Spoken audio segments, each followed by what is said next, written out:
Hi everyone. This is going to be a video showcasing new things I've acquired, new to me, old things that I've acquired from my retro alcove. And I just want to go through them. I'm calling it look at my new booty. A little clickbaity, I know, I'm sorry, but that's YouTube these days. Anyway, it is booty though. It's like pirate booty. You feel like you have to go out and find these things. You have to locate them on, thankfully, you have things like Craigslist, Nextdoor, Facebook Marketplace, although I hate that one. I'm not a big fan of Facebook, period. Regardless, going out and acquiring these things are sometimes fun adventures. This particular one, I'm just kind of here on my workbench showing you things that I've recently acquired and telling a little bit about where I got them from. There are a couple really interesting stories I'm going to tell soon where I went into the bowels of the south side of Chicago to find some very unique items, and that's going to be a fun video. I have a lot to film still for that one. But this one, it has a variety of items, mostly, well, there's several modems from a bygone era that are very interesting and going to be fun to use. And yes, you can still use them. Other YouTubers I follow that I'm a big fan of use them, and I mentioned some of them in the video. So I'll stop talking now, and now I'm gonna have to edit out my phone vibrating because it just vibrated. But that's basically what I wanted to go over with you right now. I'll get better at these intros, I promise. I think maybe I will, maybe I won't. Oh, I remember what I was gonna say. The angle of a lot of the video here is a top-down view. There's a little bit of an issue I noticed with the lighting where there's a glare on a lot of the items. I'm gonna take care of that eventually. Right now I'm stuck with the lights I have and the positioning, but that's gonna be taken care of soon, I hope. And I also noticed, well, something I'm working on. You can see on the bench there is a rig there for my mobile streaming PC that I'm setting up. And there's going to be a whole video done on how I built that. It's mostly done now. The filming is ongoing for that. That's something I'm going to have a handle on that I can place over here next to me when I stream from here to alleviate my main computer while I'm playing games. Something I can put on the shelf right above my head here on that's my whole like retro shelving unit that has a bunch of great machines on it to stream content from.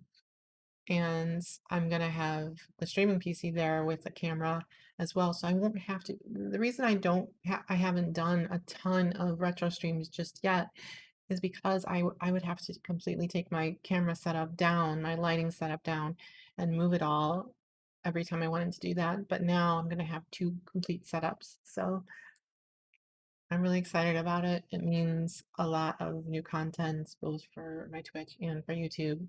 So please stick around if you are interested in all that. Please like and subscribe and turn on the bell icon with full notifications. I know you're sick of hearing that from YouTubers, but if you don't do it, you don't get discoverability, and even people you follow and subscribe to, you might not see their new videos for a long time, and it might not recommend them to you. So just something to think about. I'll shut up now and start showing you stuff. So enjoy looking at my booty. Okay, I think there's enough room on my workbench here to show a few things I just recently acquired. This was from a Craigslist purchase where this person had a bunch of retro stuff that they had available, and I ended up buying some of it, and then I realized some of the other stuff I marked to possibly purchase was from them too. So I figured I was heading out there to pick this stuff up, and I'd get everything they had. So let's go through it real quick, and you can see some stuff that's gonna possibly be in a future video. So here you go. Okay, again, this wasn't one of the items I was intending to get at first, but I was able to get it for a good price from them. It's a QuickShot J-Link Turbo for joysticks. So it's the 15-pin joystick connector. You can have 3 joysticks connected, then going out to one machine. Wait, is there a 4th?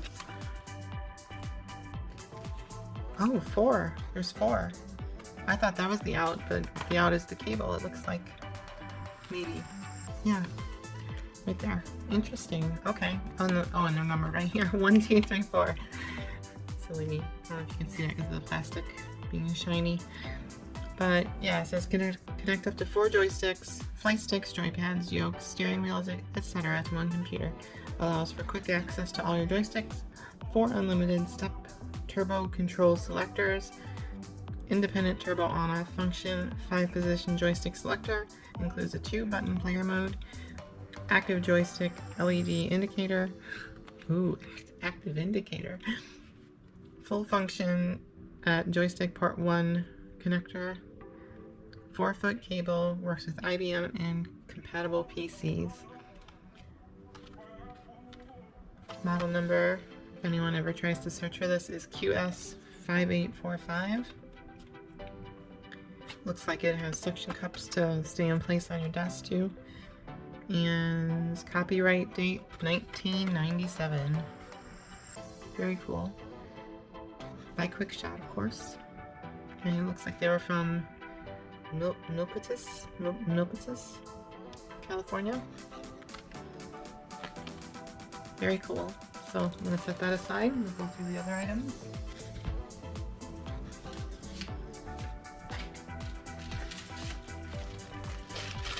This was the main thing that brought me to their account on Craigslist. It is US Robotics Sportster. I don't know if I would call that a Vi, Sportster Vi, or 5i, Roman numerals maybe, but 28.8 fax modem with personal voicemail. Of course, I'm a fan of Maritime Girl on YouTube. She has okay, as I was saying, the Maritime Girl, she has several videos that she's done with using a voice over IP service to still be able to use, you know, modems from a long time ago, from the late 90s, early 90s, and still be able to connect to a phone line, you know, a voice over IP, so it's kind of a virtual phone line, but you can essentially still use these using the VoIP service. And I am interested in getting one or more modems working for, I have several, of course, older IBM computers. I have my 486 Pentium 200. I also have the Atari 800XL that can use a modem, and it's just going to be fun to toy with them and connect to BBSs, and I want to play Trade Wars on an actual modem instead of just playing via Telnet as well. So I'm going to work on doing that, and I might even set up where I can receive calls via modem and have people be able to play on my Trade Wars server using a modem. So anyway, this is just one of the ones I've gotten recently. It has the user's guide, even a disc for it, and it looks like an audio cable in there.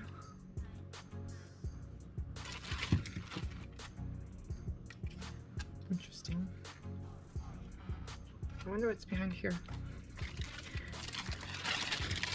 But everything that I should need is in here. It's got the power adapter too.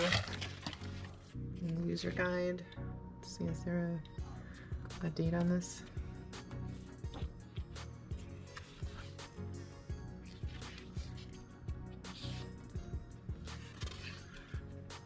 I can turn pages. 1996. So Sportster 14.4 or the 28.8. This same manual was used for apparently. So that is that. Look for that in a future video. Not sure which machine I'll hook that up to.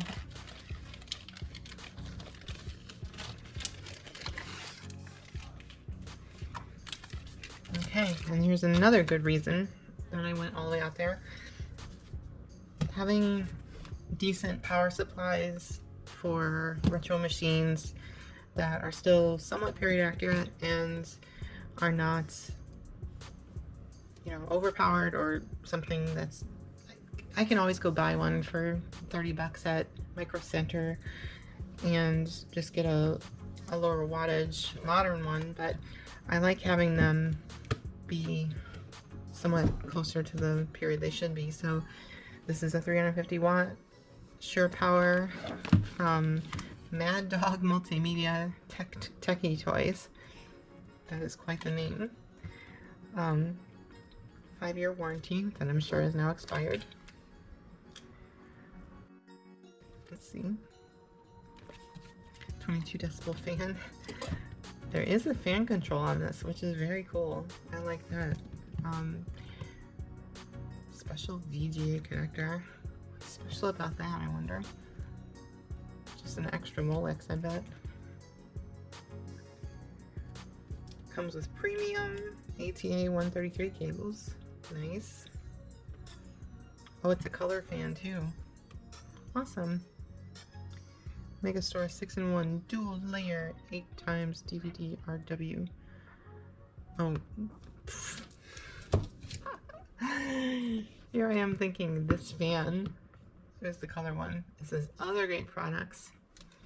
Trying to read things with a glare on the plastic is not good. Anyway. So, not much else to talk about with this. It's a power supply. Molex connectors from the right time frame. And again, it is a little later, copyright 2004. So this would be good in like a, I don't know, a Windows 2000 build, Windows XP for sure. This would be a good one to use for that.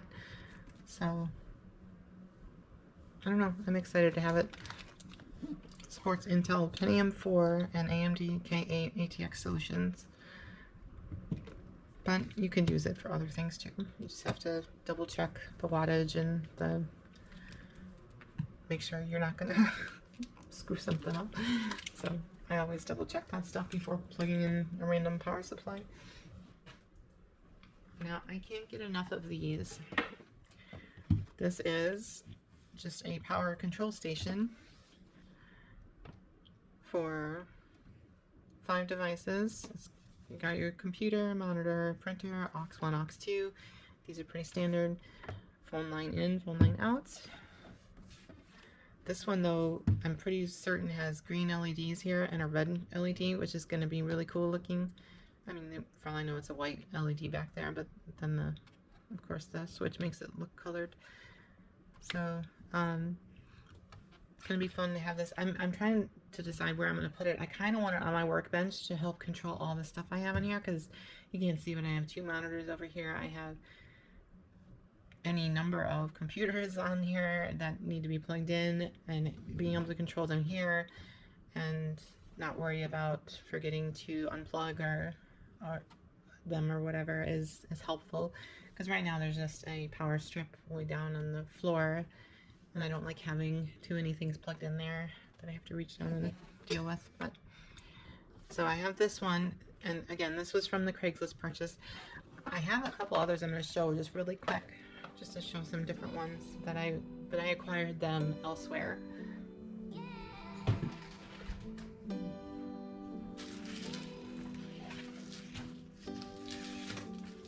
There's a future video I'm going to do where I talk about where I got this one. That was a fun story. This is an Interex power controller. Again, master switch. This one has just computer, printer, aux 1, aux 2 though, no monitor plug. I mean, they're all just power plugs, so you can put whatever the heck you want in them, but this one's called the Surge Layer. Green LED, red LED there. Again, very similar, just one less plug. Oh wait, unswitched. So same number of plugs actually. Same number of devices can get plugged in here. That's kind of strange. I wonder why they do that. Well, I'll probably use this one too though. And I have even one more. Here's the last one. This one is a Newpoint. Oh look, you can tell where it used to be. Oh, it just says, I guess you can't really tell. It used to belong to Linda on the second floor of room 205. Newpoint switcher 2000 plus. Again, there must be computer monitor, printer, auxiliary 1, auxiliary 2, and an unswitched. So there's 6 on this one, even more. But you can only control 4 of them from the front. I mean, the master, of course, turns 2 things on immediately, so.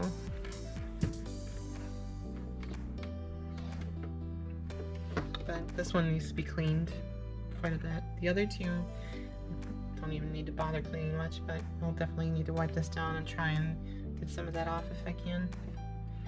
It's actually really grimy, so kind of gross. Again, this was, I obtained this one the same time I obtained the last one I just showed, and it's a really cool story. But wait, there's more. There's another item, and I should just be showing these. I don't have a box to take them out of. I could fully unbox this, and the same thing with the power supply, but there's good pictures of what's inside. We'll just see them when I use them on a machine at some point. But this is just a BusLink 52-speed CD rewritable drive around the era of Windows 95, 98, ME 2000, XP. So obviously it was in the early 2000s when this came out, I would imagine.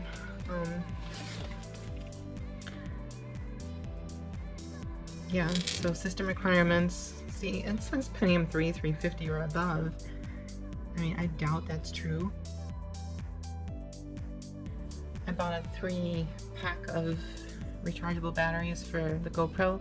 It's been a godsend. I'm so happy that I did that because I just ran out of power and had to swap battery out. Anyway, so this was also from the person from Craigslist. I don't know if I really need to read through everything on here, but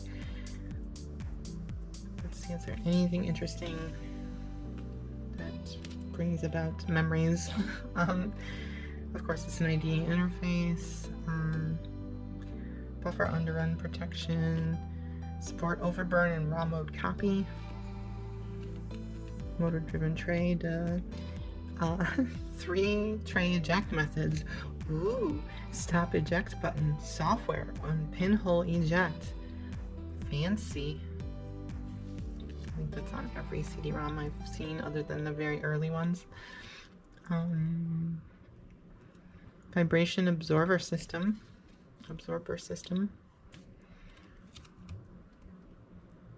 So you won't get any good vibrations out of it. Okay, anyway, not much else to talk about on this one, I guess. Comes with a blank CDR disc, ID, cable. Let's see, is there an actual production date on here? Might have to look at the manual inside for that. Still in its shrink wrap. I mean, it's a little ripped, but I don't think they ever used this. So it's tempting to open it to see a brand new one.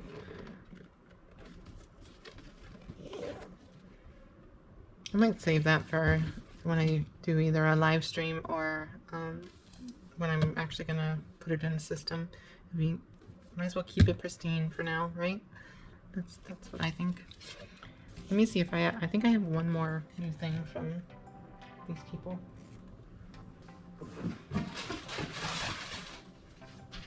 Okay, that was actually everything from them, but I also purchased from a Goodwill auction a modem blaster. Remember everything I was saying about modems and being a little inspired from Maritime Girl to get some modems going again on some of my systems and connect the old-fashioned way. This has a serial cable included with it, but it's the Modem Blaster V92 serial. So this one is around Windows XP era, so it's a later modem. Recommended companion, the Creative webcam. Yeah, so this one is even in the America Online days. So this is not one of the early modems, obviously with the time frame of the early BBSs and all that. I am acquiring some even earlier modems, but backed by a 1-year warranty, and again in shrink wrap, never used. So it's pretty cool. Supposedly never used. I mean, people can re-shrink wrap things. I worked at an electronics boutique for a long time. They used to allow their employees to check out products and bring them home because they wanted you to be knowledgeable about things and to be able to talk about them with some knowledge. So you could literally bring something like this home back then, use it, read through the manual, and then bring it back to the store, re-shrink wrap it, package it as professionally as you could, and then it goes back on the shelf as brand new and gets sold. So that's what they used to do. And I'm guessing Babbage's and other stores did the same thing. This is Geek Squad, so that's obviously from Best Buy, which I never liked Best Buy, to be honest. Sorry, Best Buy. Just ruined any potential products endorsements from Best Buy. But 2002 Creative Technology, so that gives a good time frame for that. Alright, well this will be fun to play with too. Yeah, Windows XP 2000 era. Alright, I'm gonna pause the camera as I look for any of the other recent things that I haven't talked through. I mean, I'm kind of stinking on the unboxing part, aren't I? I don't wanna, it's like, it's pristine. I don't wanna open it up just yet. I mean, I want to do proper videos on these, so I want to open them up and hook it up to the computer at the same moment I open it up, so that's what I'm going to do later. This is just a quick, look what I've gotten recently video. If any of you out there have older components, modems, things like that, that you are going to just get rid of, that you're going to donate or throw away, please don't. Please consider giving it or shipping it out to someone like myself, or there's quite a few other YouTubers that do this kind of thing. They even repair them, and I'm trying to get myself set up to be able to do full-blown computer repairs on older machines. It'll be a lot of fun for me to do that, and I'm fairly capable of repairing old computers. I am not as experienced at all in soldering, but I do have a soldering gun now, and I'm gonna get myself up to snuff with it and start doing better with that. So if you have anything you want to send my way, there's a link below where you can go to a contact form, send me a message, explain what you have, and I can give you a PO box address information to ship the item out, and we can. I don't want things randomly showing up that I haven't discussed with the person though, because I want to understand what's coming and if I have space for it. So that's how we're going to handle that. Alright, I'm just rambling at this point. Let me stop here and look for anything else to show. Okay, so after lots of elbow grease and completely destroying this Mr. Clean Pad, this isn't all the dirt, by the way. I used these disinfectant wipes that had like just alcohol on them at first, and they were filthy. And then this is the Mr. Clean Pad after I got most of the grime off to get the rest of those horrendous circles from whatever the heck was resting on this before. But all cleaned up. Actually, I'll probably wipe it down a little more because there's still some dust from the Mr. Clean pad on here because I was scrubbing so hard. But I am going to use this one, and I think I'm going to put my mouse pad on top of it, and because there's a shelf underneath the workbench here where I use the mouse when I have a computer that I'm testing on the top of this. So this is going to go over here, pushed under, and then a mouse pad and mouse on top of it. The other thing I think I'm going to do real quick, there were 3, maybe even 4 rubber pads here, but there's only 1 left, so I think I'm going to take that off.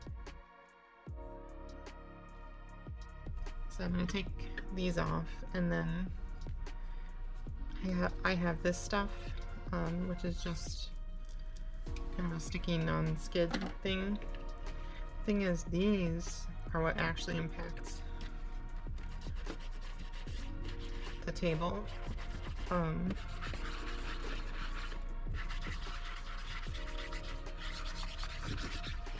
So I think what I'll do, maybe I'll leave that one and put these rather thin ones on these 3 spots here, and maybe a 4th one here. I wish I had actual tiny rubber feet like that, but I don't. Now I need to dry that off. I'm all out of paper towels, gosh darn it. Okay, let's use my finger.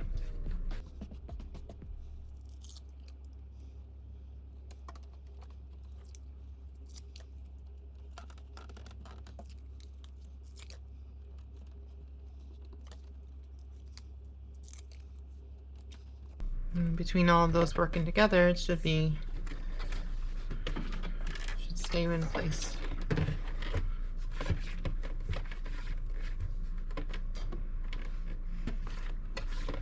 No, not really. I mean, it's not horrible. This is pretty slick though.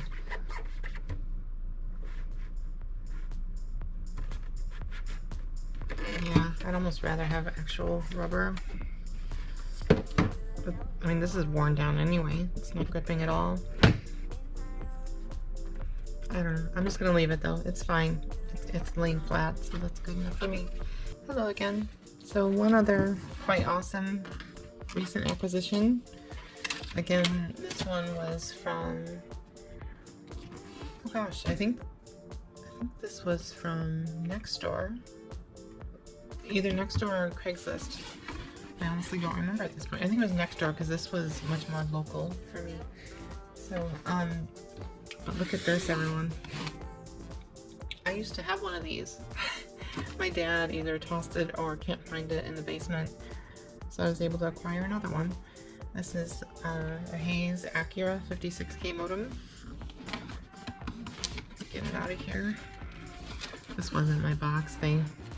The person I got it from put it in here. But yeah, so it's got the original box and everything. Modem speed up to 56K, of course. 33 or 33.6. It'll do 14.4, obviously. Full duplex speakerphone, digital voicemail. So again, kind of a later modem, as modems go. Transmit data in the blink of an eye. K56 flex power. When the first SmartModem unit shipped in 1981, Hayes opened the on-ramp to the information highway, setting the standard for modem communications. Today, these standards are adopted by other manufacturers and software developers. Hayes is chosen consistently over Hayes compatible modems for reliability and compatibility. Put that same quality to work in your home or office. Pretty nice marketing. Made in the USA. Let's open it up though, shall we? Oh.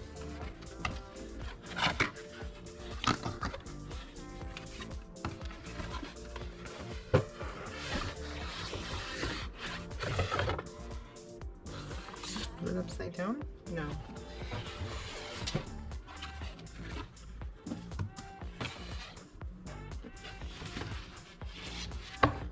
Okay, there we go. Ooh, this cardboard stuff. The smell of that has not aged well.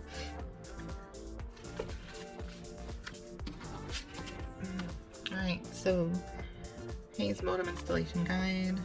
What's the date?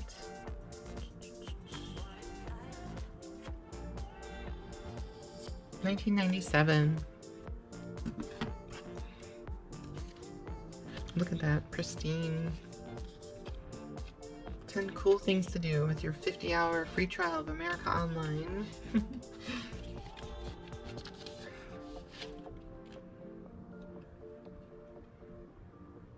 Sprynet, Prodigy.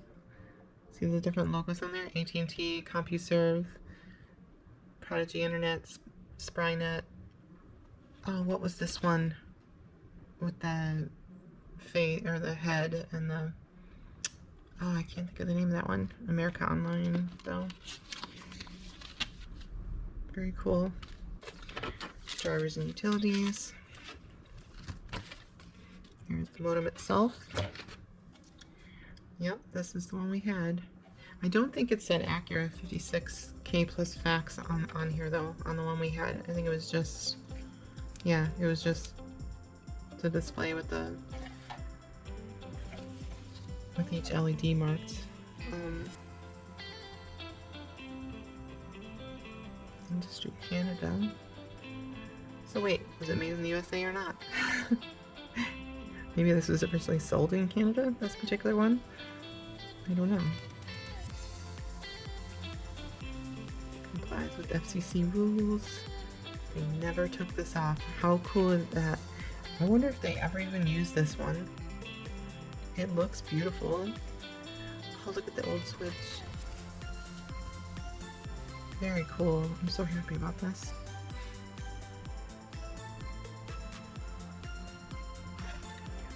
Although, one thing. Is that the standard serial port? I guess it is. For some reason that looks super tiny to me on there. That's gotta be it. That's gotta be right. Never mind. I'm being silly. Got the 9-volt AC adapter though. Yep, pretty standard 9-volt. What are these screws for? $40 rebate. Details on back. Interesting.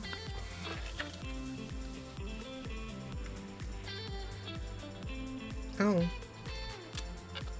Weird. Is that just a replacement for if you happen to lose these? Must be.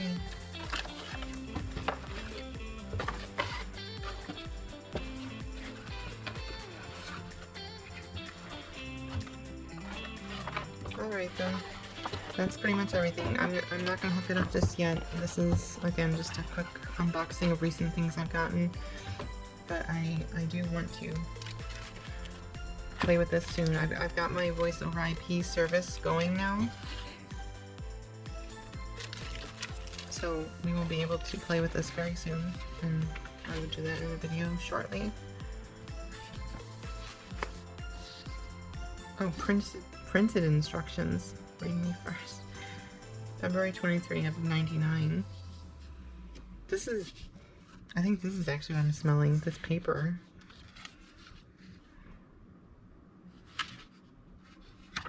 Interesting. Okay, well, very cool.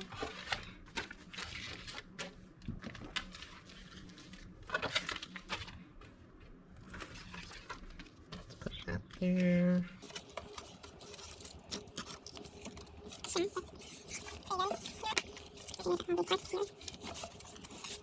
I